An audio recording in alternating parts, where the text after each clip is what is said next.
Hello, welcome back to Silver Thread Sewing. I'm Diane. This is Friday Sews. So I hope everyone's well. I appreciate you stopping by my little channel. This is probably the last Friday Sews. Well, it definitely is the last Friday Sews of 2023. Can you believe it? It's just hard to believe that it's almost another new year. I wanted to share real quickly just a few things, couple things I got for Christmas and a couple things that I'm working on, and just a little bit about life. But first, as always, I want to say thank you to Jen from Today in Jen's Sewing Room for starting this hashtag and for allowing all of us to join in Friday Sews. It's a great way to find people if you are looking for people to watch who have the same interests that you do, and sewing's one of them. I really, really enjoy it a lot and look forward to Fridays. Anyway, thanks to everybody who watched and who has commented on my last little video. Y'all are just so kind and I'm so grateful. So I'm not going to take up a whole bunch of your time. I am going to show you the things that I got for Christmas that are sewing related. I got a pair of Kai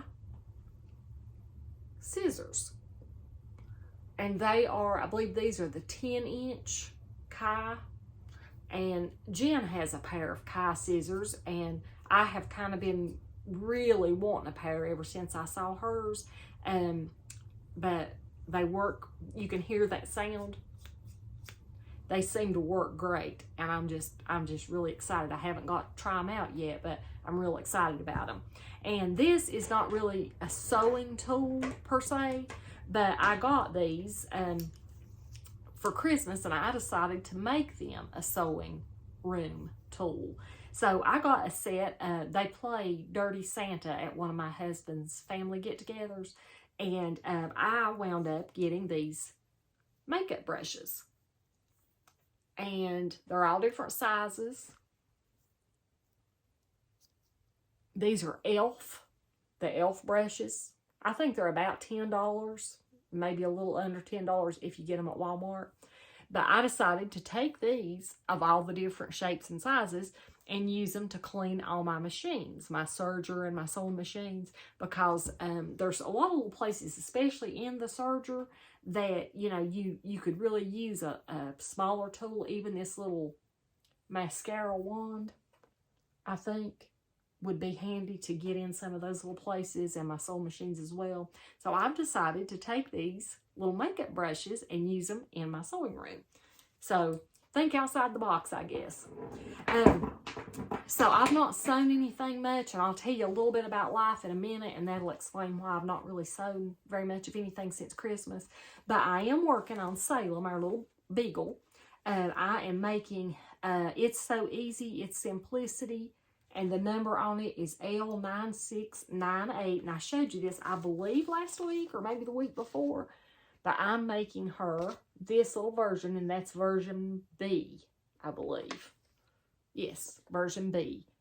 And I'm making this out of a fleecy blanket that I got for Christmas as well. And it's really soft and really warm, and it's got some stretch to it. And I think that it's going to make her just a wonderful little dog sweater. And I wanted to already have it made this week, but I don't have it. But I am going to cut it out, hopefully, maybe this weekend, and try to get that made for her, because we're getting a little bit of snow today. And it's supposed to be really cold, like in the 30s. So I'm going to work on that for Salem so she doesn't get cold when she goes outside. She has to go help Greg get wood and help him do things outside. And so while he's out there, she runs around and does her stuff in the yard. And sometimes she gets really cold, and she'll come back to the door sometimes and won't in before he's even finished, because she doesn't like to get cold. So, and she will wear a sweater, because I've told you before, I think I used to take the sleeves out of my old sweatshirts and make her little sweaters. I'd cut holes for her legs and just make her little sweaters. So she likes wearing them, and she likes to be warm. Now, I have got a piece of fabric here, a pre-quilted fabric, and I have had this for years. Somebody gave it to me, and I inherited it from somebody else's stash. But I think it's so pretty, and it is pre-quilted, and that is the print, and it's double-sided, so you could use it technically. It's got lint all over it too, and threads, but I think it is so pretty, especially the brighter side. I just love that. And it's not real heavy. It is quilted, but it's not real stiff. It's soft. And I want to make, I've got 2 yards exactly of it. And I know I can't get a coat or a jacket or anything with sleeves. There's just not enough because it's not wide enough. But I have this pattern here, and this is New Look 6308. And I was thinking about making just a little vest. One of these, just sleeveless. And I would like, if I can work it out how to do it, I don't think this pattern is made for like double-sided, but basically I just want to use this to cut out the pieces and then use maybe seam binding, or I don't know how you would go about doing like I don't know, some kind of a seam, like a flat fell seam or something, so that it looks good on both sides. I don't even care if it has buttons or anything to close it with. I just kind of want a little vest to throw on over a long sleeve shirt or sweater. I realize this pattern is a bit bright, and I might have to work a little harder at having something to go under it, but even a black t-shirt would be fine under it. So that and the doggy sweater is what I am working on. And I started cleaning house right after Christmas, and I decided to start cleaning in my sewing room.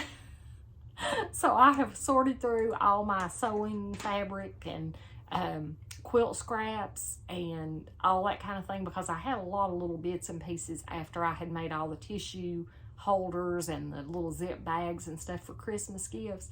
I had a lot of little tiny pieces, and I've got a big tub, like a really long tub out in the other room, just quilt fabric and scraps, and I use them and I make quilts, but some of these were really like teeny tiny, and just, so I went through those and got rid of some, because I just really needed a clean out. I needed to clear things out so I could see what I had and just kind of have a fresh start for the new year.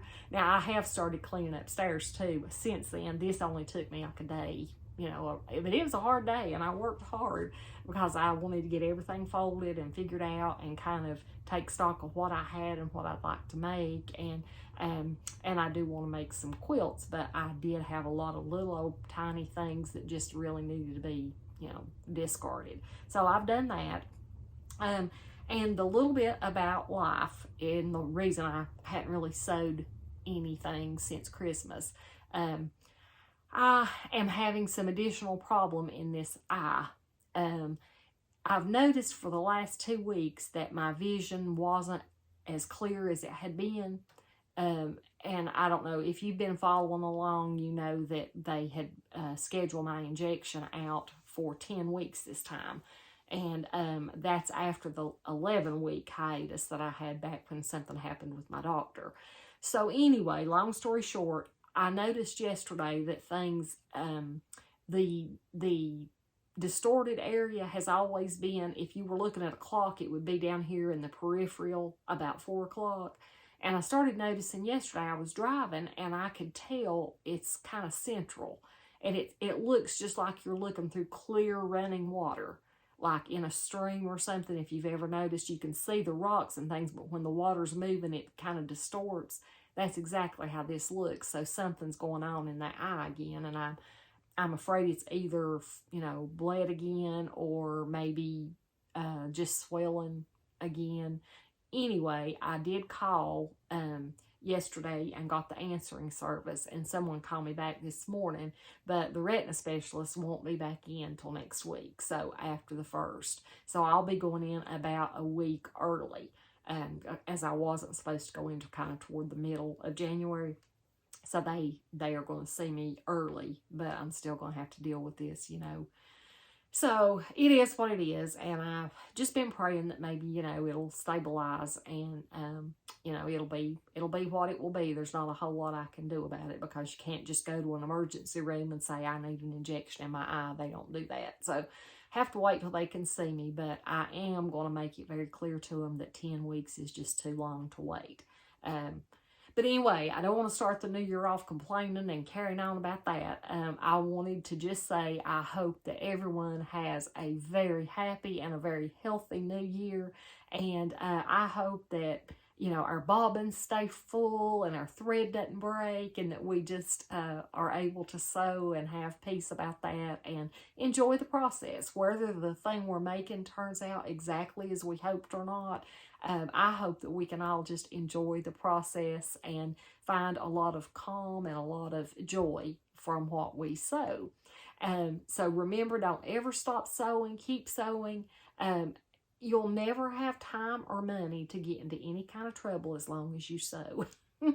So let that be your motto going into 2024. Just keep on sewing and enjoying the process, because even though I'm not that good at sewing, and my channel is more about what not to do when you sew, I find a lot of joy in it, and I truly enjoy getting to talk to you guys and the comments, and I get a lot of helpful feedback on what I can do to fix things. So hopefully I am going to have some, I don't make a lot of plans, because if I do, I just kind of break them. So hopefully I will be able to start making some different things and have some kind of content that maybe will encourage you, or maybe give you some ideas, or tell you what not to do when you sew. So Happy New Year, and thanks so much for joining me in 2023. Looking forward to 2024. See you soon.